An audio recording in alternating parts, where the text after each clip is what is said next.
ನಮಸ್ಕಾರ. ಇದು ಕರಾವಳಿ ಕರ್ನಾಟಕದ ಹೆಮ್ಮೆ ದೈಜುಬಲ್ 24x7 ಉಡುಪಿ ಪ್ರಸ್ತುತಪಡಿಸುವ ಇಂಡಿಯನ್ ಮೆಡಿಕಲ್ ಅಸೋಸಿಯೇಷನ್ ಉಡುಪಿ ಕರಾವಳಿ ವಿಭಾಗದ ಸಾರಥ್ಯದಲ್ಲಿ ಗಿರಿಜಾ ಸರ್ಜಿಕಲ್ಸ್ ಇವರ ಪ್ರಾಯೋಜಕತ್ವದಲ್ಲಿ ನಡೀತಾ ಇರುವಂತಹ ಕಾರ್ಯಕ್ರಮ ವೈದ್ಯ ಸಿಂಧು.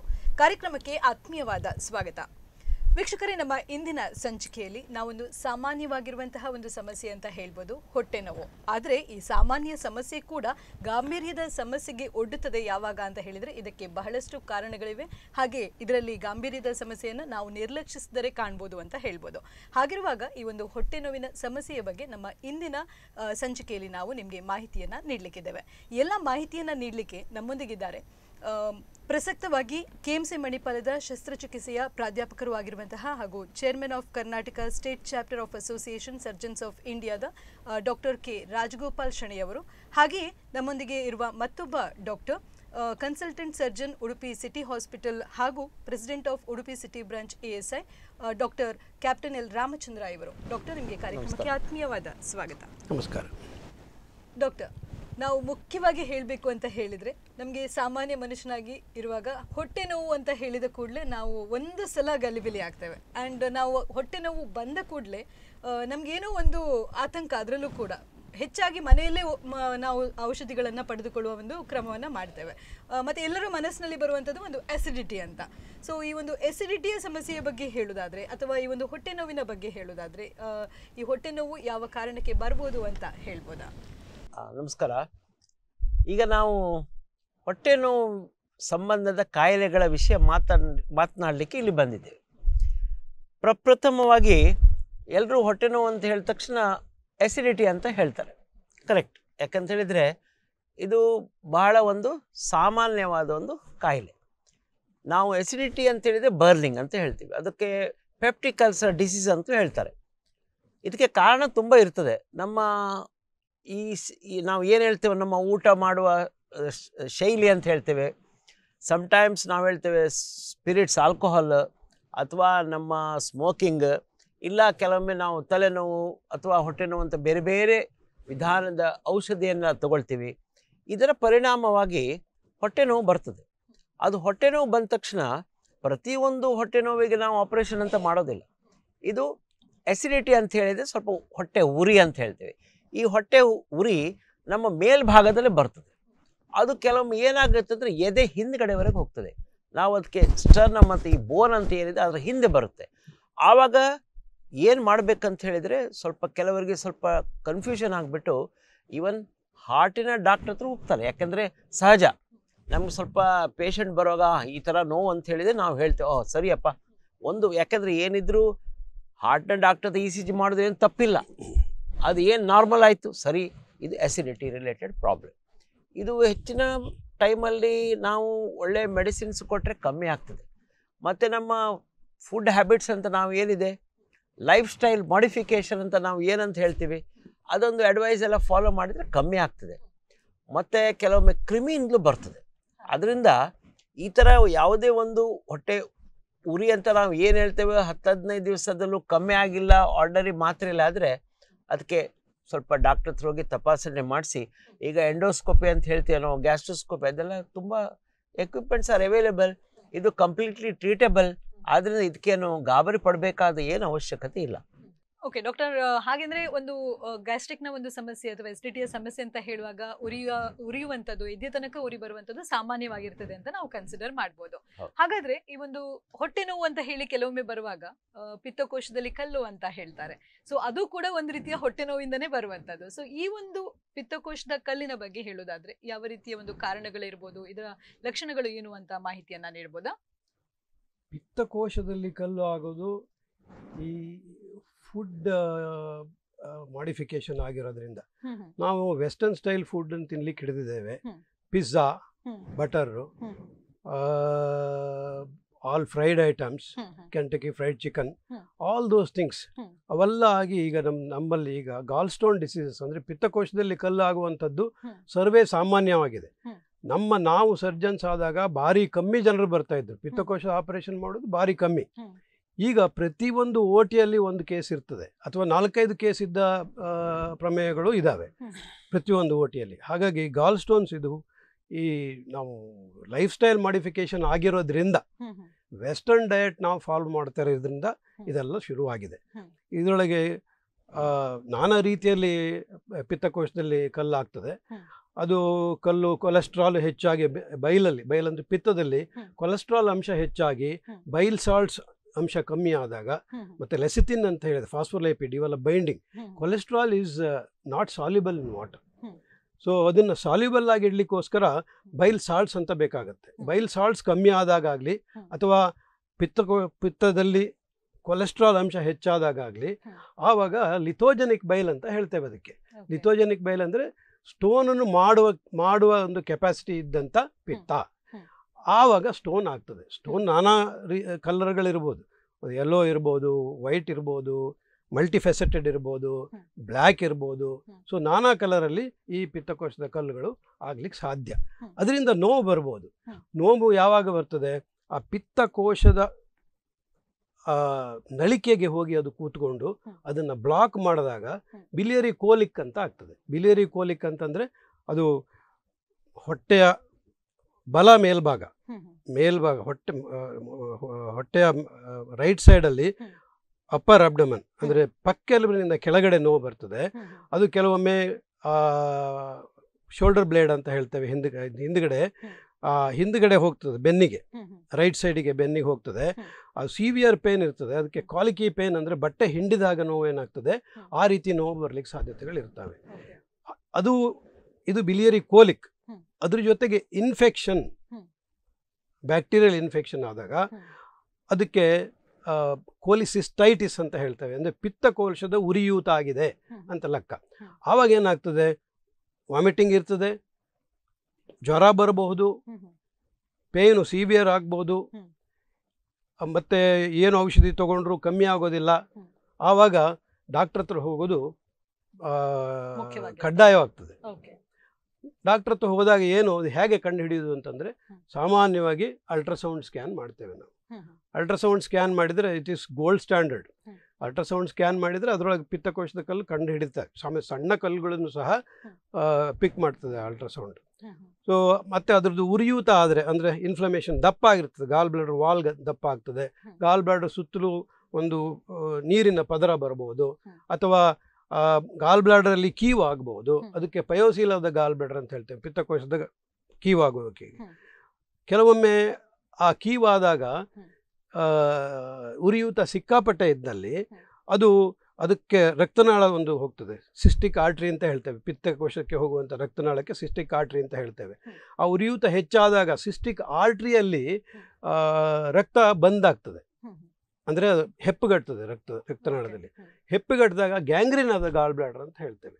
ಪಿತ್ತಕೋಶಕ್ಕೆ ಬೇರೆ ಯಾವುದರಿಂದನೂ ಆರ್ಟ್ರಿಯಿಂದ ಬ್ಲಡ್ ಸಪ್ಲೈ ಬರೋದಿಲ್ಲ. ಅದಕ್ಕೆ ಎಂಡ್ ಆರ್ಟ್ರಿ ಅಂತ ಹೇಳ್ತೇವೆ. ಅದು ಒಂದೇ ಆರ್ಟ್ರಿ ಅದಕ್ಕೆ ಬರುವಂಥದ್ದು, ರಕ್ತನಾಳ.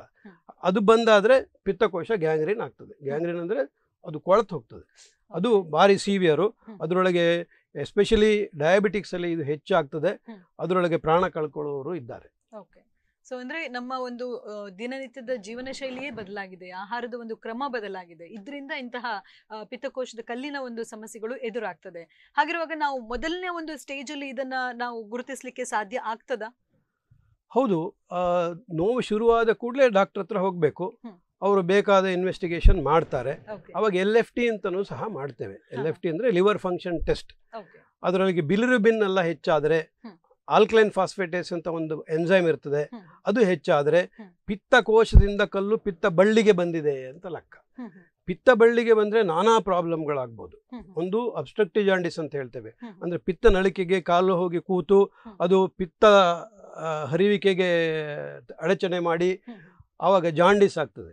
ಜಾಂಡಿಸ್ ಆದಾಗ ನಾವು 2 ಆಪರೇಷನ್ ಮಾಡಬೇಕಾಗ್ತದೆ. ಅಂದರೆ 2 ಆಪರೇಷನ್ ಅಂದರೆ, ಒಂದು ಪಿತ್ತ ನಳಿಕೆಯಲ್ಲಿ ಇದ್ದಂಥ ಕಲ್ಲನ್ನು ತೆಗಿಲಿಕ್ಕೆ ಎಂಡೋಸ್ಕೋಪಿಕ್ ರೆಟ್ರೋಗ್ರೇಡ್ ಕೊಲೆಂಜೋ ಪ್ಯಾಂಕ್ರೋಟೋಗ್ರಾಮ್ ERCP ಅಂತ ಮಾಡ್ತೇವೆ. ಅದು ಮಾಡಿ ಪಿತ್ತ ನಳಿಕೆಗೆ ಹೋಗಿ ಅದರಲ್ಲಿದ್ದ ಕಲ್ಲನ್ನು ತೆಗೆದು ಆಮೇಲೆ ನಾವು ಲೆಪ್ರೋಸ್ಕೋಪಿಕ್ ಸರ್ಜರಿ ಅಂತ ಮಾಡಿ ಪಿತ್ತಕೋಶವನ್ನು ತೆಗಿತೇವೆ. ಡಾಕ್ಟರ್, ಈಗ ಪಿತ್ತಕೋಶದ ಸಮಸ್ಯೆಗಳು ಆಯ್ತು, ಪಿತ್ತ ಜನಕಾಂಗದ ಸಮಸ್ಯೆಯಿಂದ ಕೂಡ, ಅಂದ್ರೆ ಈ ಒಂದು ಲೀವರ್ನ ಸಮಸ್ಯೆಯಿಂದ ಕೂಡ ಬಹಳಷ್ಟು ಸಮಯದಲ್ಲಿ ನಮಗೆ ಹೊಟ್ಟೆ ನೋವುಗಳು ಕಾಣಿಸಿಕೊಂಡದ್ದು ಸಾಮಾನ್ಯ ಆಗಿರ್ತದೆ. ಹಾಗಿರುವಾಗ ಪಿತ್ತ ಜನಕಾಂಗ ಅಂದ್ರೆ ಲೀವರ್ನ ಸಮಸ್ಯೆಗಳಿಂದ ಯಾವ ರೀತಿಯ ಹೊಟ್ಟೆ ನೋವು ಬರ್ತದೆ ಅಂತ ಹೇಳುವ ಒಂದು ಮಾಹಿತಿಯನ್ನ ಕೊಡಬಹುದಾ? ಹೌದು, ನಾವು ಈಗ ಎರಡು ಸಾಮಾನ್ಯ ಪ್ರಾಬ್ಲಮ್ ಅನ್ನು ಹೇಳಿದ್ದೇವೆ. ಒಂದು ಅಸಿಡಿಟಿ ಮತ್ತೆ ಎರಡನೇದು ಗಾಲ್ ಸ್ಟೋನ್ಸ್ ಅಂತ ಹೇಳಿದ್ದೇವೆ. ಈಗ ಇನ್ನೊಂದು ಪ್ರಾಬ್ಲಮ್ ಇದೆ, ಅದು ಲಿವರ್. ಈಗ ಏನಾಗುತ್ತೆ ಅಂದ್ರೆ ಇವತ್ತು ಸೇಮ್ ಟೈಪ್ ಆಫ್ ನಮ್ಮ ಲೈಫ್ ಸ್ಟೈಲ್ ಅಂತ ನಾವು ಹೇಳ್ತೀವಿ. ಲಿವರ್ ಅಂತ ಹೇಳಿ ನಮ್ಮ ಬಲಗಡೆ ಇರುವಂತ ಒಂದು ದೊಡ್ಡ ಒಂದು ಆರ್ಗನ್ ಆಕ್ಚುಲಿ. ಇದು ಫಸ್ಟ್ ಕಾಮನ್ ನೋವು ಬರೋದು ಯಾಕಂತ ಹೇಳಿದ್ರೆ ಹೆಪಟೈಟಿಸ್. ನಾವೀಗ ಕೇಳ್ತೀವಲ್ಲ ಜಾಂಡಿಸ್ ಅಂತ ಹೇಳ್ತೀವಲ್ಲ, ಹಳ್ಳಿಯಲ್ಲಿ ಒಂದು ಜಾಂಡಿಸ್ ಅಂತ ಆಗುತ್ತೆ. ಆವಾಗ ಸ್ವಲ್ಪ ನೋವು ಬರುತ್ತೆ, ಸ್ವಲ್ಪ ಜಾಂಡಿಸ್, ಕಣ್ಣು ಹಳದಿ ಆಗುತ್ತೆ, ಸ್ವಲ್ಪ ಹಸಿವೆ ಕೂಡ ಹೋಗ್ಬಿಡುತ್ತೆ. ಅದು ತನ್ನಷ್ಟಕ್ಕೆ ಕಡೆ ಕಮ್ಮಿ ಆಗುತ್ತೆ. ಇದು ಒಂದು ಹೆಪಟೈಟಿಸ್ ಅಂತ ಒಂದು ಲಿವರ್ನ ಒಂದು ಕಾರಣ ನೋವು. ಆದ್ರೆ ಹಳ್ಳಿಯಲ್ಲಿ ಏನಾಗುತ್ತೆ ಅಂತ ಹೇಳಿದ್ರೆ, ಆ ಜಾಂಡಿಸ್ ಬಂದ ತಕ್ಷಣ ನಾವು ಹಳ್ಳಿ ಟೈಪ್ ಬರುವ ಜಾಂಡಿಸ್ ಪ್ರತಿಯೊಂದು ಒಂದೇ ತರ ಅಂತ ನಾವು ತಿಳ್ಕೊಳ್ಳಿಕ್ಕೆ ಆಗೋದಿಲ್ಲ. ನಮ್ಮ ಲಿವರು ಬೇರೆ ಬೇರೆ ಕಾರಣಗಳಿವೆ, ಫೇಲ್ ಆಗ್ಬಿಡ್ತದೆ. ಲಿವರ್ ಸೆಲ್ ಫೇಲ್ಯೂರ್ ಅಂತ ಹೇಳ್ತೀವಿ. ನೀವು ಕೆಲವೊಮ್ಮೆ ಓದಿರ್ಬೋದು, ಅಂತ ಸ್ಟೇಜ್ ಎನ್ಲಾರ್ಜ್ ಆಗಿ ದೊಡ್ಡದಾಗಿ ಫೇಲ್ ಆದ್ಮೇಲೆ ಕೆಲವರಿಗೆ ಟ್ರಾನ್ಸ್ಪ್ಲಾಂಟ್ ಅಂತ ಮಾಡಿದ್ದಾರೆ ಅಂತೆಲ್ಲ ಗೊತ್ತಿರ್ಬೋದು ನಿಮ್ಗೆ. ಅದ್ರ ಜೊತೆಗೆ ಲಿವರ್ ಅಲ್ಲಿ ಬೇರೆ ಎಲ್ಲಾ ಕಡೆ ಇದ್ದ ಹಾಗೇನೆ ಸ್ವಲ್ಪ ಕ್ಯಾನ್ಸರ್ ತರ ಒಂದು ಅರ್ಬುದ ಕಾಯಿಲೆ ಅಂತ ಹೇಳ್ತೀವಿ, ಅದು ಕೂಡ ಡೆವಲಪ್ ಆಗ್ಬೋದು. ಅಂದ್ರೆ ರೈಟ್ ಸೈಡಿಗೆ ನಾವು ನೋವಂತ ಬಂದ ತಕ್ಷಣ, ಅದೇ ಇವರು ಮೊದಲೇ ಹೇಳಿದಾಗೆ ಅಲ್ಟ್ರಾಸೌಂಡ್ ಅಂತ ಹೇಳಿದ್ರೆ ಒಂದೀಗ ಒಂದು ದೊಡ್ಡ ಗೋಲ್ಡ್ ಸ್ಟ್ಯಾಂಡರ್ಡ್ ಆಗ್ಬಿಟ್ಟಿದೆ. ವೆರಿ ಯೂಸ್ಫುಲ್ ಎಕ್ವಿಪ್ಮೆಂಟ್ ಆಗಿದೆ. ಒಬ್ಬ ತಜ್ಞ ವೈದ್ಯರ ಹತ್ರ ಕಾಂಟ್ಯಾಕ್ಟ್ ಮಾಡಿ ಆ ಲಿವರಿಗೆ ಏನೇನು ಫಂಕ್ಷನ್ ಅಂತ ಇರುತ್ತೆ, ನಾವೊಂದು ಬ್ಲಡ್ ಟೆಸ್ಟ್ ಮಾಡಿದ್ರೆ ಕಂಡು ಹಿಡಿಲಿಕ್ಕೆ ಆಗ್ತದೆ.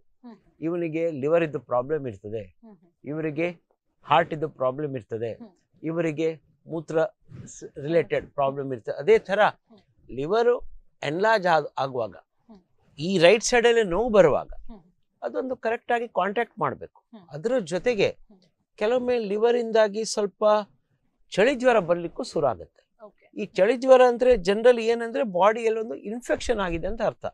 ಅದು ರೈಟ್ ಸೈಡ್ ಅಲ್ಲಿ ನೋವು ಇನ್ಫೆಕ್ಷನ್ ಅಂದ್ರೆ ಲಿವರ್ ಒಳಗೆ ಕೀವ್ ಆಗಿದೆ ಅಂತ. ಅದಕ್ಕೆ ಕಾರಣ ತುಂಬಾ ಇರ್ತದೆ. ಇನ್ಫೆಕ್ಷನ್ ಅಂತ ಹೇಳ್ತೇವೆ ನಾವು, ಅಥವಾ ಬೇರೆ ಬೇರೆ ಪ್ಯಾರಾಸೈಟಿಕ್ ಡಿಸೀಸ್ ಹೇಳ್ತೇವೆ, ಅದೆಲ್ಲ ಅಗತ್ಯ ಇಲ್ಲ ಈಗ.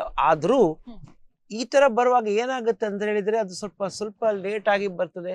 ಇವ್ರು ಏನೋ ಚಳಿ ಜ್ವರ ಅಲ್ವಾ, ಚಳಿ ಜ್ವರ ಅಂದ್ರೆ ನಿಮ್ಗೆ ಏನಾದ್ರು ಒಂದು ಕಾಯಿಲೆ ಉಂಟಂತ ಮಾತ್ರೆ ತಗೊಳ್ತೀವಿ. ಆದ್ರೆ ಇಲ್ಲಿ ಲಿವರ್ ಒಳಗೆ ಕೀವ್ ಆದ ಒಡೆದು ಹೋಗೋ ಚಾನ್ಸ್ ಕೂಡ ಇರ್ತದೆ, ಅಂದ್ರೆ ರಪ್ಚರ್ ಆಗೋದು ಅಂತ ಹೇಳ್ತೇವೆ. ಸೊ ಅಲ್ಟಿಮೇಟ್ಲಿ ಅರ್ಲಿ ಸ್ಟೇಜ್ ಅಲ್ಲಿ ಬಂದ್ರೆ ಏನಾಗುತ್ತೆ, ನೀವು ಒಂದು ಡಯಾಗ್ನೋಸ್ ಮಾಡ್ತೀರಿ, ಆಪರೇಷನ್ ಇಲ್ಲದೆ ಅದಕ್ಕೊಂದು ಅಲ್ಟ್ರಾಸೌಂಡ್ ಅಲ್ಲಿ ಒಂದು ಸೂಜಿ ಹಾಕ್ಬಿಟ್ಟು ಈಗ ಕೀವ್ ತೆಗುವ ಫೆಸಿಲಿಟೀಸ್ ಕೂಡ ಅವೈಲೇಬಲ್. ಸೊ ಇನ್ ಜನರಲ್ ನಾವು ಇದನ್ನ ತಿಳುವಳಿಕೆ ಯಾಕೆ ಬೇಕಂತ ಹೇಳಿದ್ರೆ, ಇದು ಕಾಮನ್ ಪ್ರಾಬ್ಲಮ್ಸ್ ಪ್ರತಿಯೊಬ್ರು ಫೇಸ್ ಮಾಡೋದು. ಅಂದ್ರೆ ಸಮಸ್ಯೆ ಚಿಕ್ಕದಾಗಿರುವಾಗ ನಾವು ಅದಕ್ಕೆ ಪರಿಹಾರವನ್ನ ಕಂಡುಕೊಳ್ಳುವುದಂತೂ ಮುಖ್ಯವಾಗಿರ್ತದೆ. ಸೊ ಸಮಸ್ಯೆ ಜಾಸ್ತಿ ಆದ್ರೆ ಗಾಂಭೀರ್ಯತೆಗೆ ಹೆಚ್ಚಾಗಿ ಮುನ್ನುಗ್ತದೆ ಇದು. ಹೌದು, ಆಲ್ರೆಡಿ ನಾವು ಮೊದಲೇ ಹೇಳಿದಾಗೆ ಒಂದು alcohol is one of the important ಕಾರಣ ಅಂತ ಹೇಳ್ತೀವಿ ನಾವು. ಲಿವರ್ ರಿಲೇಟೆಡ್ ಪ್ರಾಬ್ಲಮ್ಸ್ ಅಂತ ಹೇಳಿದ್ರು. ಅವರು ನಿಮ್ಗೆ ಗೊತ್ತಿರ್ಬೋದು, ಕೆಲವರು ಬಂದು ಅವರಿಗೆ ಲಿವರ್ ಪ್ರಾಬ್ಲಮ್ ಅಂತ ಹೇಳಿದಾರ ಅಂತ ಹೇಳಿದ ಕಡೆ ಕೇಳಿ ನಮ್ಗೆ ಗೊತ್ತಾಗುತ್ತೆ. ಇಟ್ಸ್ ಮಿಸ್ಯೂಸಿಂಗ್ ಅಂಡ್ ಅಬ್ಯೂಸಿಂಗ್ ಅಂತ ಹೇಳ್ತೀವಿ ನಾವು. ಈಗ ಏನಾಗುತ್ತೆ ಅಂದ್ರೆ whatever sudden and done, some limit ಅಲ್ಲಿ something is different from. So ಅದು ಕ್ವಾಂಟಿಟಿ ಆರ್ ಕ್ವಾಲಿಟಿ ಅಂತ ಹೇಳ್ತೀವಿ ನಾವು. ಎರಡು ಎಫೆಕ್ಟ್ ಆದ ತಕ್ಷಣ ಆಲ್ಕೋಹಾಲಿಕ್ ಲಿವರ್ ಡಿಸೀಸ್ ಅಂತ ಡೆವಲಪ್ ಆದ್ರೆ ಅದು ಕೂಡ ಅಷ್ಟೇ, ಇಲ್ಲಿ ನೋವು ಬರುತ್ತೆ, ಹೊಟ್ಟೆ ಬಾವು ಬರ್ತದೆ. So the whole idea is to ಆದಷ್ಟು ಬೇಗ ನಮ್ಗೆ ಏನು ಪ್ರಾಬ್ಲಮ್ ಇದ್ದು ಒಂದು ಡಯಾಗ್ನೋಸಿಸ್ ಮಾಡಬೇಕಲ್ಲ, then we can give a good advice. ಅಂದ್ರೆ ಹೊಟ್ಟೆ ನೋವು ಚಿಕ್ಕದಾಗಿದೆ ಅಂತ ಹೇಳ್ಕೊಂಡು ಬರೀ ಹೊಟ್ಟೆ ನೋವು ಇದು ಎಸಿಡಿಟಿ ಅಂತ ನಾವೇ ಡಿಸೈಡ್ ಮಾಡೋದಕ್ಕಿಂತ ಡಾಕ್ಟರ್ ಹತ್ರ ಹೋಗಿ ನಾವು ಕನ್ಸಲ್ಟ್ ಮಾಡುವಂತದ್ದು ಮುಖ್ಯವಾಗಿರ್ತದೆ. ವೈದ್ಯರ ಸಲಹೆಯನ್ನ ನಾವು ಪಡ್ಕೊಳ್ಳುವಂತದ್ದು ಮುಖ್ಯವಾಗಿರ್ತದೆ. ಹಾಗೆ ಡಾಕ್ಟರ್, ನಾವು ಈ ಒಂದು ಮೇದೋಜಿರಕದ ಸಮಸ್ಯೆಗಳು ಅಂತ ಹೇಳುವಾಗ ಮೇದೋಜಿರಕಾಂಗದಿಂದ ಕೂಡ ನಮ್ಗೆ ಹೊಟ್ಟೆ ನೋವು ಬರ್ಬೋದು. ಹಾಗಿರುವಾಗ ಇದರ ಒಂದು ಮಾಹಿತಿಯನ್ನ ನಮ್ಮ ವೀಕ್ಷಕರಿಗೆ ಹೇಗೆ ನೀಡ್ತೀರಾ? ಮೇದೋಜೀರಕಾಂಗ ಅಂತಂದ್ರೆ ಈ ಜನರು ಮಾಂಸ ತಿಂತಾರಲ್ಲ, ಅದನ್ನು ಸಹ ಅರಗಿಸುವಂತ ಒಂದು ಎಂಜೈಮ್ ಅನ್ನ ಪ್ರೊಡ್ಯೂಸ್ ಮಾಡುವಂತ ಆರ್ಗನ್ ಅದು ಮೇದೋಜೀರಕಾಂಗ. ಒಳ್ಳೆ ರೀತಿಯ ಮೆಷಿನ್ ನಮ್ಮ ಒಂದು ಹೊಟ್ಟೆಯಲ್ಲಿ ಅಂತ ಹೇಳ್ಬೋದು. ಏನ್ ಹಾಕಿದ್ರು ಅದನ್ನ ಕರಗಿಸುವಂತ ಎಂಜೈಮ್ ಅನ್ನ ಏನ್ ಪ್ರೊಡ್ಯೂಸ್ ಮಾಡ್ತದೆ ಅದು ಪ್ಯಾಂಕ್ರಿಯಾಸ್. ಸೊ ಅದು ಪ್ಯಾಂಕ್ರಿಯಾಸ್ ಇಂದ ನೋವು ಬರ್ತದೆ ಅಂತ ಆದ್ರೆ ಅದಕ್ಕೆ ಪ್ಯಾಂಕ್ರಟೈಟಿಸ್ ಅಂತ ಹೇಳ್ತೇವೆ. ಪ್ಯಾಂಕ್ರಟೈಟಿಸ್, ಅಕ್ಯೂಟ್ ಪ್ಯಾಂಕ್ರಟೈಟಿಸ್ ಮತ್ತೆ ಕ್ರಾನಿಕ್ ಪ್ಯಾಂಕ್ರಟೈಟಿಸ್ ಅಂತ ಎರಡು ವಿಂಗಡಣೆ ಮಾಡ್ಬೋದು ನಾವು. ಅಕ್ಯೂಟ್ ಪ್ಯಾಂಕ್ರಟೈಟಿಸ್ ಅಂತಂದ್ರೆ ಈಗ ಸಡನ್ ಆಗಿ ಸ್ಟಾರ್ಟ್ ಆಗಿರುವಂಥದ್ದು. ಕ್ರಾನಿಕ್ ಪ್ಯಾಂಕಟೈಟಿಸ್ ಅಂದರೆ ವರ್ಷಾನುಗಟ್ಟಲೆಯಿಂದ ಇರುವಂಥದ್ದು. ಈಗ ಅಕ್ಯೂಟ್ ಪ್ಯಾಂಕಟೈಟಿಸ್ ಅಂತ ಹೇಳೋದು ಈ ಸಾಮಾನ್ಯವಾಗಿ ಬರುವುದು ಆಲ್ಕೋಹಾಲಿಂದ, ಮದ್ಯ ಸೇವನೆಯಿಂದ. ಮತ್ತೊಂದು ಅಂದರೆ ಗಾಲ್ ಸ್ಟೋನ್. ಈಗ ನಾವು ಗಾಲ್ ಸ್ಟೋನ್ ಪ್ಯಾಂಕಟೈಟಿಸ್ ಅಂತ ಹೇಳ್ತೇವೆ ಇದಕ್ಕೆ. ಅಂದರೆ ಪಿತ್ತಕೋಶದಲ್ಲಿ ಇರುವಂಥ ಕಲ್ಲು ಪಿತ್ತ ಬಳ್ಳಿಗೆ ಬಂದು ಆ ಪಿತ್ತ ಬಳ್ಳಿಯನ್ನು ಹೊರಹರಿವನ್ನು, ಪಿತ್ತದ ಹೊರಹರಿವು ಹಾಗೂ ಪ್ಯಾಂಕ್ರಿಯಾಸಿನ ಹೊರಹರಿವು ಎರಡನ್ನೂ ಬಂದ್ ಮಾಡ್ತದೆ. ಪಿತ್ತ ಬಳ್ಳಿ ಹಾಗೂ ಪ್ಯಾಂಕ್ರಿಯಾಸಿಂದ ಬರುವ ಬಳ್ಳಿ ಎರಡು ಒಟ್ಟಾಗಿ ಸೇರಿ ಸಣ್ಣ ಕರಳಿನ ಮೊದಲನೇ ಭಾಗ ಡಿಯೋಡಿನಮ್ ಮತ್ತು ಅದರ ಎರಡನೇ ಪೋರ್ಷನ್ಗೆ ಹೋಗಿ ಜಾಯಿನ್ ಆಗ್ತದೆ. ಅಲ್ಲಿಂದ ಪಿತ್ತ ಹಾಗೂ ಮೇದೋಜೀರಕ ರಸ ಎರಡೂ ಒಟ್ಟಾಗಿ ಡಿಯೋಡಿನಮ್ ಅಂತ ಸಣ್ಣ ಕರಳಿನ ಎರಡನೇ ಭಾಗಕ್ಕೆ ಬಂದು ಸೇರ್ತವೆ. ಈಗ ಈ ಪಿತ್ತ ಕೋಶದಲ್ಲಿರುವಂಥ ಕಲ್ಲು ಪಿತ್ತ ಬಳ್ಳಿಗೆ ಬಂದು ಅದನ್ನು ಜಾಮ್ ಮಾಡಿದರೆ ಪಿತ್ತ ಪ್ಯಾಂಕ್ರಿಯಾಸ್ ಒಳಗಡೆ ಹೋಗ್ತದೆ. ಪ್ಯಾಂಕ್ರಿಯಾಸ್ ಒಳಗಡೆ ಹೋದರೆ ಇಂಟ್ರಾ ಪ್ಯಾಂಕ್ರಿಯಾಟಿಕ್ ಎಂಜಮ್ಯಾಟಿಕ್ ಆ್ಯಕ್ಟಿವೇಶನ್ ಅಂತ ಹೇಳ್ತೇವೆ. ಆವಾಗ ಪ್ಯಾಂಕ್ರಿಯಾಸ್ ಯಾವುದು ರಸವನ್ನು ಪ್ರೊಡ್ಯೂಸ್ ಮಾಡ್ತದೆ ಅದು ಎಲ್ಲದನ್ನು ಜೀರ್ಣ ಮಾಡುವಂಥ ಶಕ್ತಿ ಇರುವಂಥದ್ದು ಪ್ಯಾಂಕ್ರಿಯಾಸ್ ಒಳಗಡೆ ರಿಲೀಸ್ ಆಗಿಬಿಡ್ತದೆ. ಇಂಟ್ರಾ ಪ್ಯಾಂಕ್ರಿಯಾಟಿಕ್ ಎಂಜಮ್ಯಾಟಿಕ್ ಆ್ಯಕ್ಟಿವೇಶನ್ ಆಗ್ತದೆ, ಆವಾಗ ಪ್ಯಾಂಕಟೈಟಿಸ್ ಅಂತ ಆಗ್ತದೆ.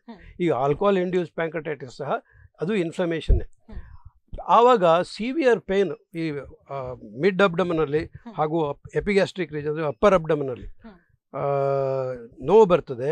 ಆ ನೋವು ಸೀದಾ ಅದೇ ಹಿಂದಿನ ಪೋರ್ಷನ್ನಲ್ಲಿ ಬ್ಯಾಕಿಗೆ ಬೆನ್ನಿಗೆ ಹೋಗ್ತದೆ. ಸೊ ಹೊಟ್ಟೆಯಲ್ಲಿ ನೋವು ಅಪ್ಪರ್ ಅಬ್ಡಮನ್ ಮತ್ತು ಮಿಡ್ ಅಬ್ಡಮನ್ನಿಂದ ಬ್ಯಾಕಿಗೂ ಹೋಗ್ತದೆ ನೋವುದು.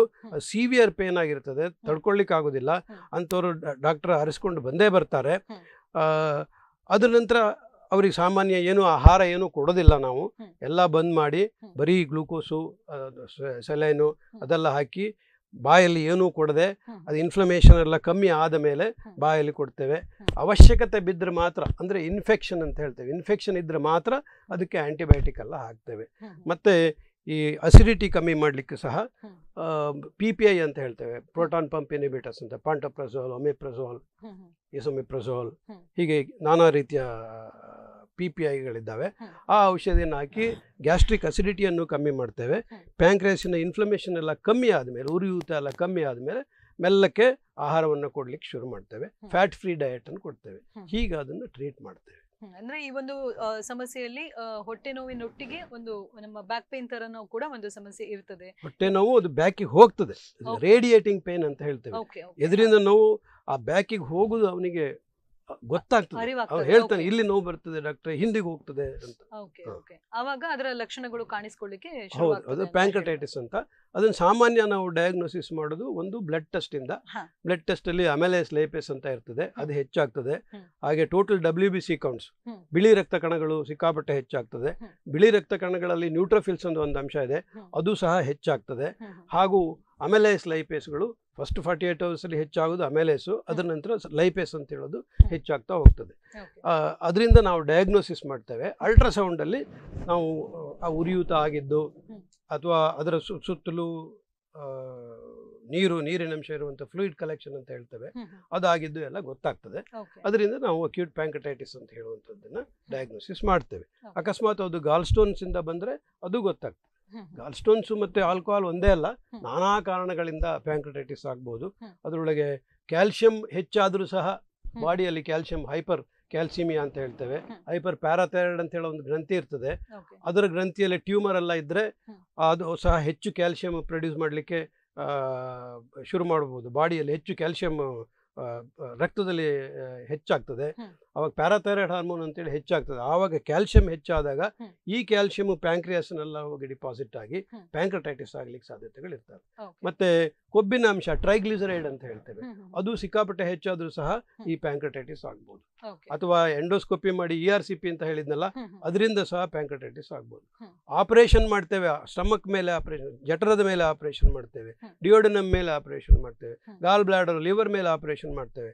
ಅದೆಲ್ಲ ಎಲ್ಲೆಲ್ಲಿ ಪ್ಯಾಂಕ್ರಿಯಾಸ್ ಸುತ್ತಮುತ್ತಲು ಆಪರೇಷನ್ ಮಾಡಿದರೆ, ಪ್ಯಾಂಕ್ರಿಯಾಸ್ ಹ್ಯಾಂಡಲ್ ಮಾಡಿದರೆ ಪ್ಯಾಂಕ್ರಟೈಟಿಸ್ ಅಂತ ಆಗ್ಬೋದು. ಅಂದ್ರೆ ಅದು ಪೋಸ್ಟ್ ಆಪರೇಟಿವ್, ಆಪರೇಷನ್ ನಂತರ ಬರುವಂಥ ಪ್ಯಾಂಕ್ರಟೈಟಿಸ್ ಅಂತ ಹೇಳ್ತೇವೆ ಅದಕ್ಕೆ. ಡಾಕ್ಟರ್, ಈ ಹೊಟ್ಟೆ ನೋವಿನ ಸಮಸ್ಯೆ ಬಗ್ಗೆ ಮತ್ತಷ್ಟು ಮಾಹಿತಿಯನ್ನ ನಾವು ನಮ್ಮ ವೀಕ್ಷಕರಿಗೆ ನೀಡೋಣ. ಅದಕ್ಕಿಂತ ಮುಂಚೆ ಒಂದು ವಿರಾಮವನ್ನ ತೆಗೆದುಕೊಳ್ಳೋಣ. ವೀಕ್ಷಕರೇ, ವೈದ್ಯ ಸಿಂಧು ಕಾರ್ಯಕ್ರಮದಲ್ಲಿ ಈಗೊಂದು ಪುಟ್ಟ ವಿರಾಮದ ನಂತರ ಮತ್ತಷ್ಟು ಮಾಹಿತಿಯನ್ನ ಈ ಹೊಟ್ಟೆ ನೋವಿನ ಸಮಸ್ಯೆಯ ಬಗ್ಗೆ ನಿಮ್ಗೆ ನೀಡಲಿಕ್ಕಿದ್ದೇವೆ.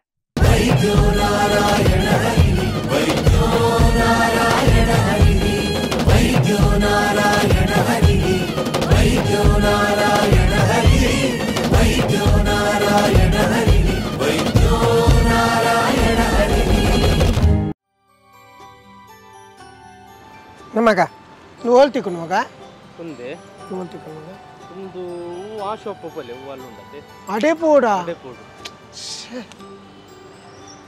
ನಬ ನ ನೋಲ್ತಿಕ್ಕು ನಮಗ ಹೌದಾ ಒಂದು ಒಂದು ಮುಲ್ಪೊಪ್ಪಲೆ ಮೂಲೆ ಉಂಟು ಅಡೆ ಪೋಡ ಶೇ ಹಂಗ ನಮ್ಮ ನ ನೆತ್ತು ಕೆಲವು ಐಟಮ್ ಪೂರ ತಿಕ್ಕದ ಮಗ ಕೆಲವು ಐಟಮ್ ವಾಶ್ ಆಪಡ್ತಿಕ್ಕು ಮಗ ಒಂದು ಮಾತ ಬೇತೆ ಬೇತೆ ಅಂಗಡಿಗೆ ತೊಂಡರೀರಿ ಅನ್ನಮ್ಮ ಒಂದು ಮಾತ ಒಂದೇ ಕಡೆ ತಿಕ್ಕೊಂಡಿ ಹೋಲು Girija health care and surgicals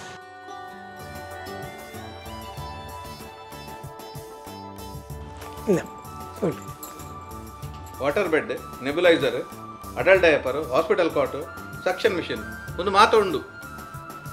ಒಂದು ನಂಗೆ pack ಮಲ್ಪಲೆ.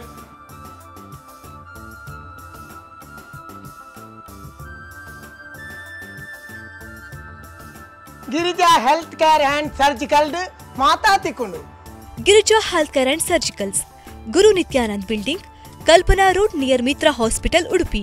Ground floor, city plaza near PVS circle and Lalitha jewellery, next to Durgamba transport office, Shedigudde, Mangaluru.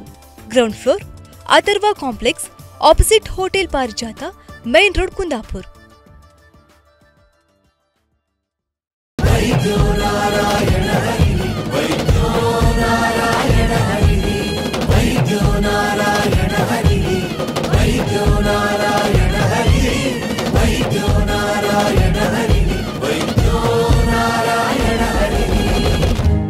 ವೀಕ್ಷಕರೇ, ವಿರಾಮದ ಬಳಿಕ ವೈದ್ಯ ಸಿಂಧು ಕಾರ್ಯಕ್ರಮಕ್ಕೆ ಮತ್ತೊಮ್ಮೆ ಸ್ವಾಗತ. ನಾವು ಇವಾಗಲೇ ನಿಮಗೆ ಹೊಟ್ಟೆ ನೋವಿನ ಸಮಸ್ಯೆಗಳ ಬಗ್ಗೆ, ಅದರಿಂದ ಬರುವಂತಹ ಗಾಂಭೀರ್ಯತೆಯ ಬಗ್ಗೆ ಕೂಡ ತಿಳಿಸ್ತಾ ಇದ್ವಿ. ಡಾಕ್ಟರ್ ಕೆ ರಾಜಗೋಪಾಲ್ ಶೆಣೈ ಅವರು ನಮ್ಮೊಂದಿಗಿದ್ದಾರೆ, ಹಾಗೆ ಡಾಕ್ಟರ್ ಕ್ಯಾಪ್ಟನ್ ಎಲ್ ರಾಮಚಂದ್ರ ಇವರು ನಮ್ಮೊಂದಿಗಿದ್ದಾರೆ. ಡಾಕ್ಟರ್, ಇವಾಗಲೇ ನಾವು ಬಹಳಷ್ಟು ಮಾಹಿತಿಯನ್ನು ನಮ್ಮ ವೀಕ್ಷಕರಿಗೆ ಕೊಡ್ತಾ ಇದ್ವಿ. ಈ ಹೊಟ್ಟೆ ನೋವು ಅಂತ ಹೇಳುವಂಥದ್ದನ್ನ ನಾವು ತುಂಬಾ ಸಾಧಾರಣವಾದ ಸಮಸ್ಯೆ ಅಂತ ಯಾವಾಗಲೂ ತಗೊಳ್ಳುವಂಥದ್ದು ಸಾಮಾನ್ಯವಾಗಿರ್ತದೆ. ಹಾಗಿರುವಾಗ ನಮಗೆ ಒಂದು ಫುಡ್ ಪಾಯ್ಸನ್ ಅಂತ ಹೇಳಿದ್ರು ಕೂಡ ಹೊಟ್ಟೆ ನೋವು ಬರ್ತದೆ, ಅಥವಾ ನಮಗೆ ಹೊಕ್ಕುಳ ಬಳ್ಳಿ ಹತ್ರ ಕೂಡ ನಮಗೆ ಈ ಒಂದು ಸಮಸ್ಯೆಗಳು ಬರ್ತದೆ, ಹೊಟ್ಟೆ ನೋವು ಬರ್ತದೆ ಅಂತ ಹೇಳುವಾಗ ಅದು ಯಾವುದಕ್ಕೆ ಒಂದು ಸಂಬಂಧವನ್ನ ಹೊಂದಿದೆ ಅಂತ ಹೇಳ್ಬೋದಾ?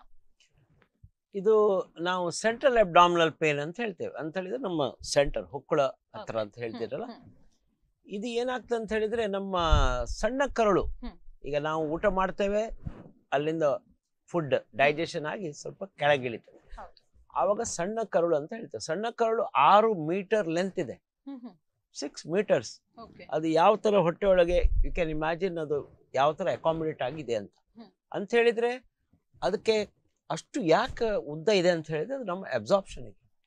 ಅದೇನಾದ್ರೂ ಸಣ್ಣ ಕರಳು ಏನೇ ಪ್ರಾಬ್ಲಮ್ ಆದ್ರೂ, ಸಪೋಸ್ ಯಾರಾದ್ರೂ ಆಪರೇಷನ್ ಮಾಡಿ ತೆಗೆದ್ರು ಅಂದ್ರೆ ಶಾರ್ಟ್ ಆಗ್ಬಿಡ್ತದೆ. ಅದೇ ತರ ಅದು ಕಾಯಿಲೆಗಳು ಕೂಡ ಅದೇ ತರ ಬರುತ್ತೆ. ಅದ್ರಲ್ಲಿ ಒನ್ ಆಫ್ ದ ಇಂಪಾರ್ಟೆಂಟ್ ಕಾಯಿಲೆ ಅಂತ ಹೇಳಿದ್ರೆ ಫುಡ್ ಪಾಯ್ಸನಿಂಗ್ ಅಂತ ಹೇಳಿದ್ವಿ. ಏನೋ ಒಂದು ಫುಡ್ ಎಲ್ಲ ತಗೊಳ್ತಾರೆ, ಅದ್ರಲ್ಲಿ ಏನೋ ಒಂದು ಕಂಟಾಮಿನೇಷನ್ ಇದ್ದಿರ್ಬೋದು, ಆವಾಗ ಈ ಕರಳು ಜಾಸ್ತಿ ಆಕ್ಷನ್ ಮಾಡ್ಲಿಕ್ಕೆ ಶುರು ಮಾಡ್ತದೆ.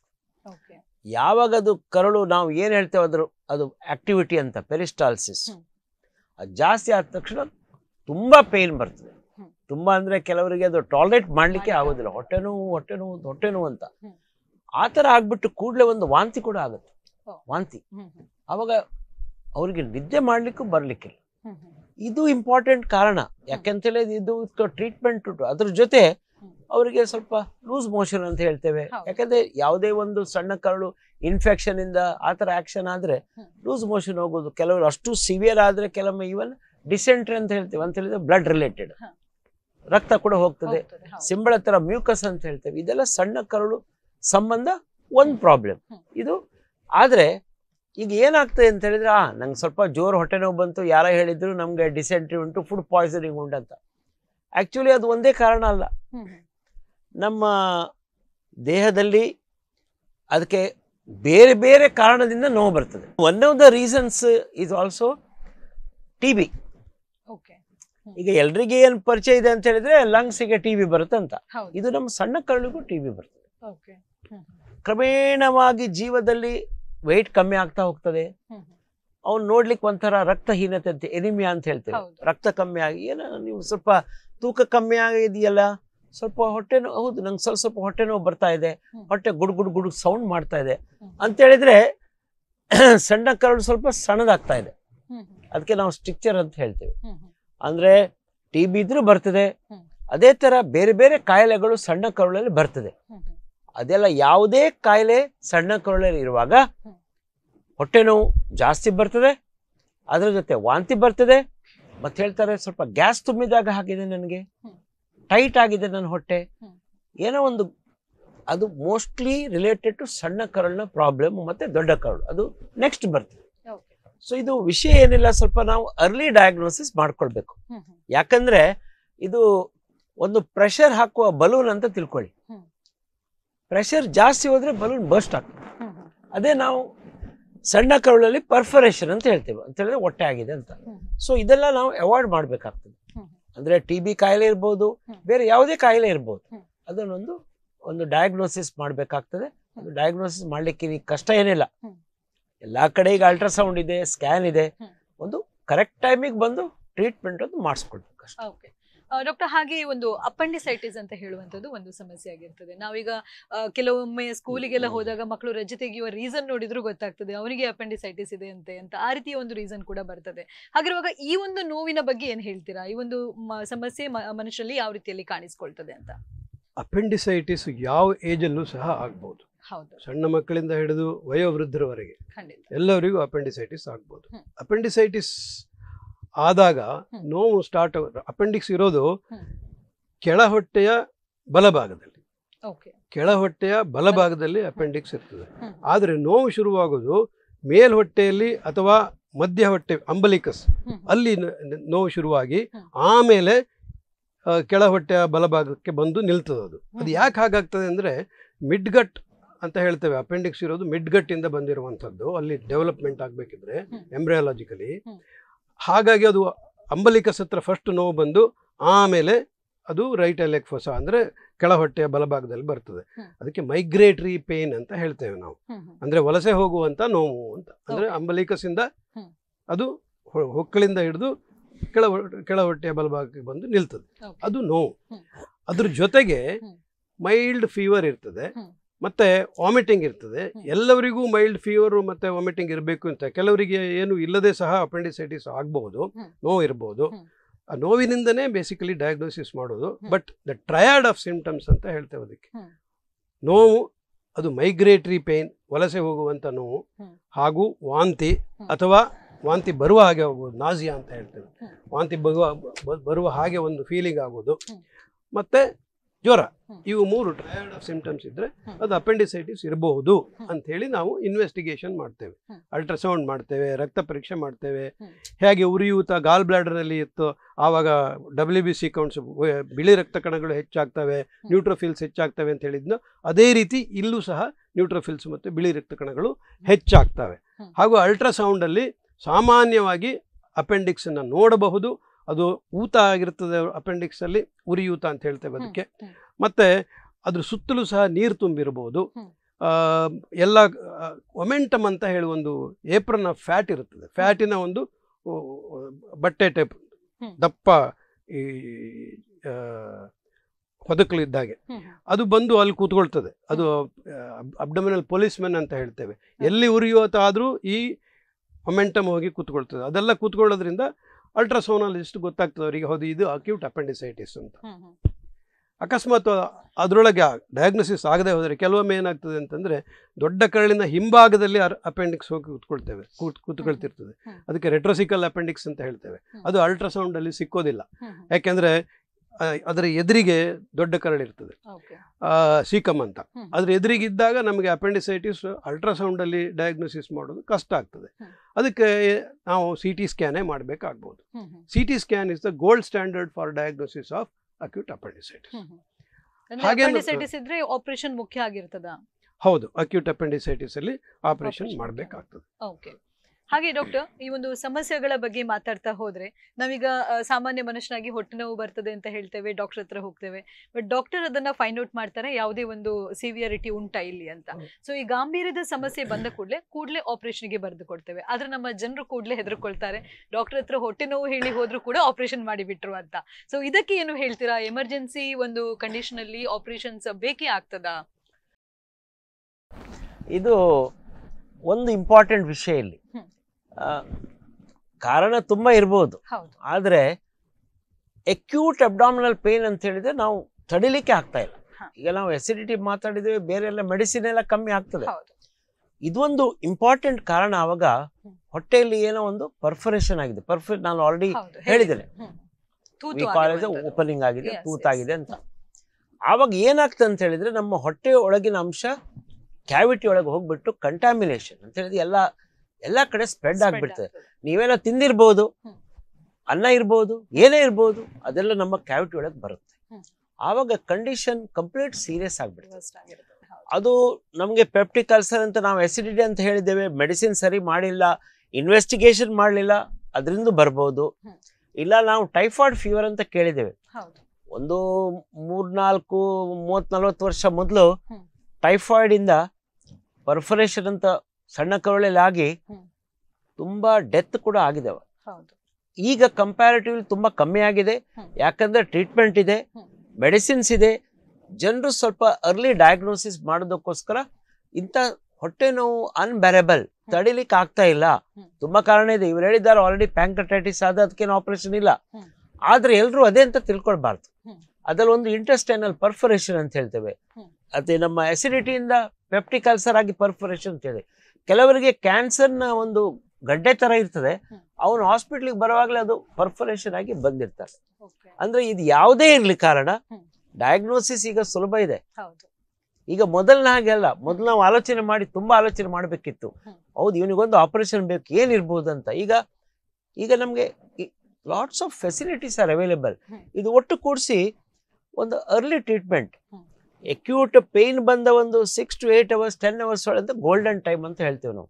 ಆವಾಗ ಆಪರೇಷನ್ ಮಾಡಿದ್ರೆ ಅದರ results are very good, recovery is fast, ಬೇಗ ಅವರಿಗೆ ಕೆಲಸಕ್ಕೂ ಹೋಗ್ಬೋದು. ಅಂದ್ರೆ whatever work you wants to do. But delay ಮಾಡಿದಷ್ಟು there is saying called danger lies in delay, not in operation. ಜನರು ಇದಕ್ಕೆ ನೀವು ಹೆದರ್ಬೇಕಾಗಿಲ್ಲ. ಎಮರ್ಜೆನ್ಸಿ ಆಯ್ತು, ಆಪರೇಷನ್ ಆಯ್ತು, ಹೆದರ್ಬೇಕಾಗಿಲ್ಲ ಇವತ್ತು. But danger is in delay, not in operation. ಇದು ಒಂದು important point public should remember. ಅಷ್ಟೇ ನನ್ನ ಅಡ್ವೈಸ್ ಈ ಸ್ಪೆಸಿಫಿಕಲಿ ಈ ಪ್ರಾಬ್ಲಮ್. ಸೊ ಡಾಕ್ಟರ್, ಈಗ ನಾವು ಸಣ್ಣ ಕರುಳಿನ ಸಮಸ್ಯೆಗಳ ಬಗ್ಗೆ ಮಾತಾಡಿದ್ವಿ. ಹಾಗಾದ್ರೆ ದೊಡ್ಡ ಕರುಳಿನಿಂದ ಕೂಡ ಈ ಒಂದು ಹೊಟ್ಟೆ ನೋವಿನ ಸಮಸ್ಯೆ ಬರುವ ಸಾಧ್ಯತೆ ಇದೆಯಾ? ಇದೆ.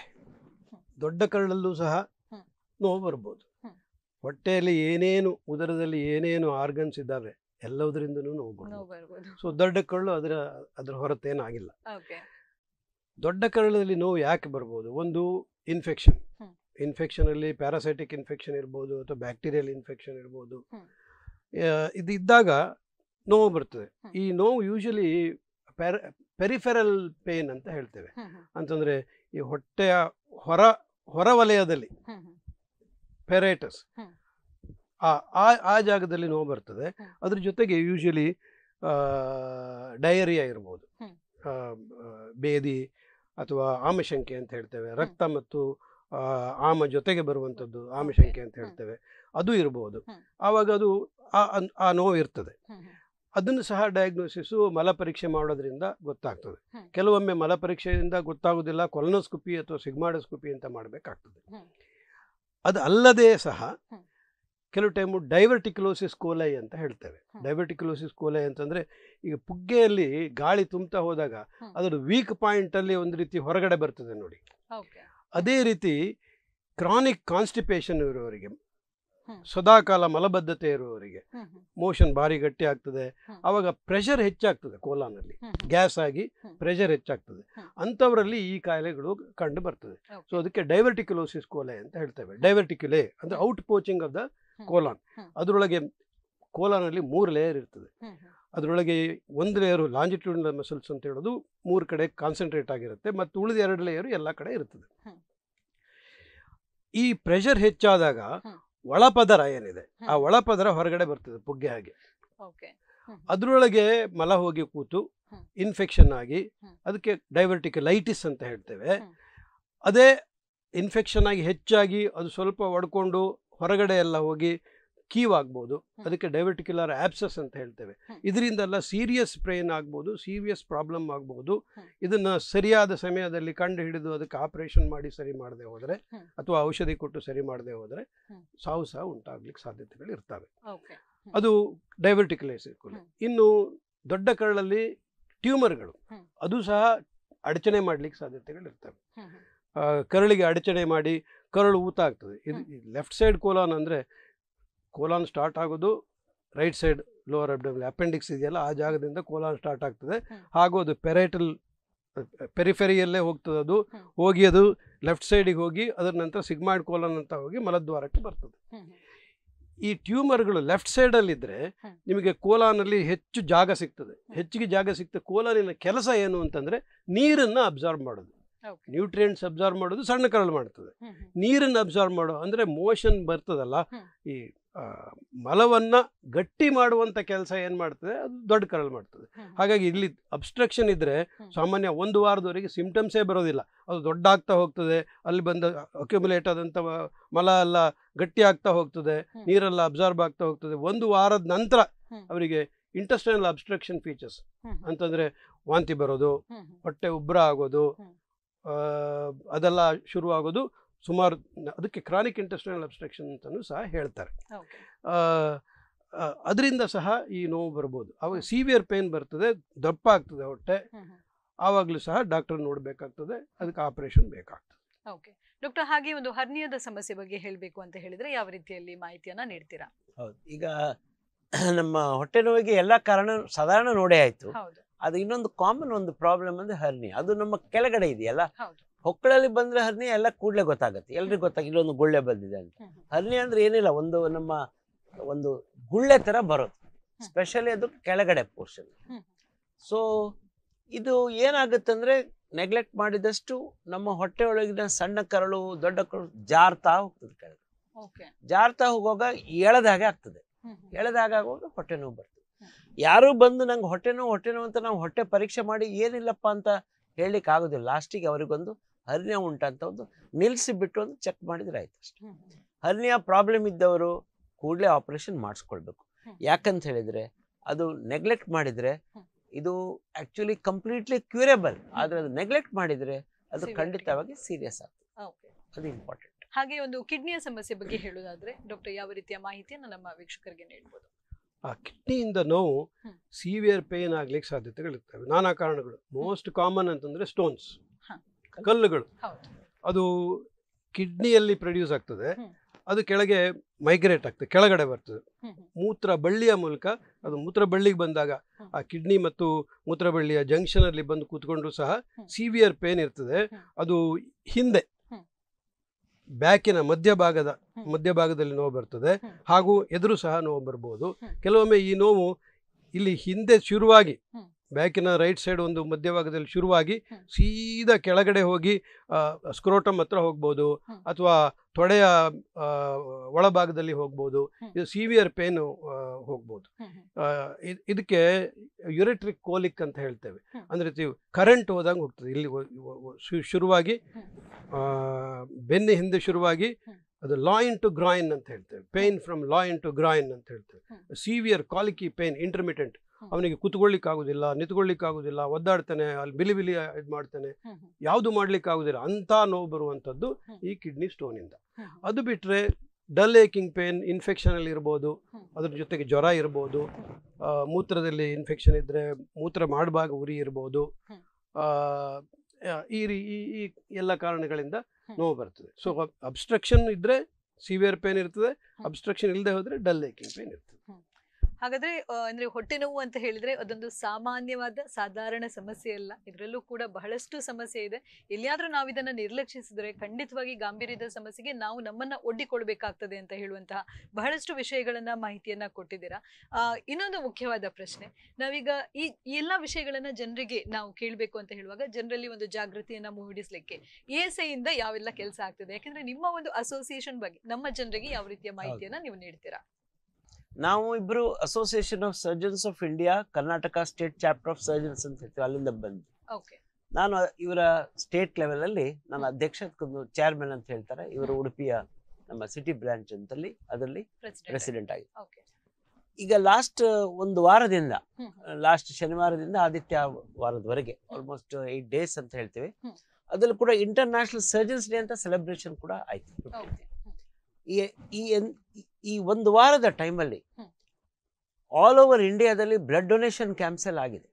After all blood donation is something ಯಾರು ಕೊಡ್ಬೋದು, ಅದನ್ನ ಒಂದು ಜೀವ ಉಳಿತದ. ಹೌದು, ಅದು ಯಾರೇ ಇರಲಿ. So you can bring some smiles on the face ಅಂತ ಹೇಳ್ತೀವಿ. ಸೊ ನಾವು ಮೇಜರ್ ರೋಲ್ ಮಾಡಿದ್ದೇವೆ. ಎಂಟೈರ್ ಕಂಟ್ರಿಯಲ್ಲಿ ಫ್ರೀ ಆಪರೇಷನ್ಸ್ ಅರೇಂಜ್ ಆಗಿದೆ. ಎಂಟೈರ್ ಕಂಟ್ರಿಯಲ್ಲಿ ಎಲ್ಲಿ ರೂರಲ್ ಪ್ಲೇಸಲ್ಲಿ ಕ್ಯಾಂಪ್ಸ್ ಆರ್ಗನೈಸ್ ಮಾಡಿದ್ವಿ ಇಡೀ all over. Even in Karnataka ಸ್ಟೇಟಲ್ಲೂ ಅಷ್ಟೇ ನಾವು ಬ್ಲಡ್ ಡೊನೇಷನ್ ಮಾತ್ರ ಅಲ್ಲ, ಕ್ಯಾಂಪ್ಸ್ ಮಾತ್ರ ಅಲ್ಲ, ಕ್ಯಾನ್ಸರ್ ಅವೇರ್ನೆಸ್, ಸ್ಕೂಲಿಗೆ ಹೋಗಿ ಅವರನ್ನು ಕಾಂಟ್ಯಾಕ್ಟ್ ಮಾಡೋದು, ಮಕ್ಕಳಿಗೆ education, and in addition environmental. So in other words all over the ಏರಿಯಾದಲ್ಲಿ association surgeons of India and Karnataka state chapter surgeons ನಾವು ಈ ಥರ ಪ್ರೋಗ್ರಾಮ್ಸ್ ಮಾಡ್ತಾ ಇದ್ದೇವೆ. ಪಬ್ಲಿಕ್ಗೆ ಒಂದು ಆರ್ಟಿಕಲ್ಸ್ ನ್ಯೂಸ್ ಪೇಪರಲ್ಲಿ this is also one of the public ಎಜುಕೇಶನ್ಗೋಸ್ಕರ ಬಂದಿದ್ದೇವೆ. Moral the entire message is very clear. ಯಾವುದೇ ಪ್ರಾಬ್ಲಮ್, ಹೊಟ್ಟೆ ನೋವು 15 ದಿವಸದಲ್ಲಿ ಕಮ್ಮಿ ಆಗಿಲ್ಲ ಆದ್ರೆ ಬೆಟರ್ ಗೆಟ್ ಇಟ್ ಟೆಸ್ಟೆಡ್ ಅಷ್ಟೇ. ಅಂದ್ರೆ ನಿಯಮಿತವಾದ ಒಂದು ಆರೈಕೆ ಬೇಕು, ನಿಯಮಿತವಾದ ಒಂದು ನಾವು ಕನ್ಸಲ್ಟ್ ಮಾಡ್ಬೇಕಾಗ್ತದೆ ವೈದ್ಯರನ್ನ. ಇದರಿಂದ ನಾವು ನಮ್ಮ ಸಮಸ್ಯೆಗಳನ್ನ ಕಮ್ಮಿ ಮಾಡ್ಕೊಳ್ಬಹುದು. ಹಾಗೆ ಜನರು ಯಾವುದೇ ಒಂದು ಹೊಟ್ಟೆ ನೋವು ಬಂದ್ರೆ ಅಷ್ಟು ಹೆದರುವ ಒಂದು ಅಗತ್ಯ ಇಲ್ಲ. ಅದರಿಂದ ಅವ್ರಿಗೆ ಅಂದ್ರೆ ಜಾಗೃತಿ ಇದ್ರೆ ಖಂಡಿತವಾಗಿ ವೈದ್ಯರನ್ನ ಸಂಪರ್ಕಿಸಿ ಅವರು ಒಳ್ಳೆಯ ಒಂದು ಚಿಕಿತ್ಸೆಯನ್ನ ಪಡೆದುಕೊಳ್ಬಹುದು ಅಂತ ಬಹಳಷ್ಟು ಮಾಹಿತಿಯನ್ನ ನೀವು ನಮ್ಮ ಇಂದಿನ ಕಾರ್ಯಕ್ರಮದಲ್ಲಿ ನೀಡಿದ್ದೀರಾ ಡಾಕ್ಟರ್. ಕಾರ್ಯಕ್ರಮಕ್ಕೆ ಬಂದದಕ್ಕಾಗಿ ಹಾಗೂ ಈ ಮಾಹಿತಿನೆಲ್ಲ ನಮ್ಮೊಂದಿಗೆ ಹಂಚಿಕೊಂಡದಕ್ಕಾಗಿ ನಿಮ್ಗೆ ಅನಂತ ಧನ್ಯವಾದಗಳು. ನಮಸ್ಕಾರ ವೀಕ್ಷಕರೇ, ಇಲ್ಲಿಗೆ ನಮ್ಮ ಇಂದಿನ ವೈದ್ಯ ಸಿಂಧು ಕಾರ್ಯಕ್ರಮವನ್ನ ಮುಕ್ತಾಯಗೊಳಿಸ್ತಾ ಇದ್ದೇವೆ. ಇಂದಿನ ಸಂಚಿಕೆಯಲ್ಲಿ ನಾವು ನಿಮ್ಗೆ ನೀಡಿರುವಂತಹ ಒಂದು ಮಾಹಿತಿ ನಿಮ್ಮ ಸದುಪಯೋಗಕ್ಕೆ ಬರಲಿ ಅಂತ ಹೇಳ್ತಾ ನಮ್ಮ ಇಂದಿನ ಕಾರ್ಯಕ್ರಮವನ್ನ ಮುಗಿಸ್ತಾ ಮುಂದಿನ ಸಂಚಿಕೆಯಲ್ಲಿ ಮತ್ತೊಮ್ಮೆ ಭೇಟಿಯಾಗೋಣ. ವಂದನೆಗಳು.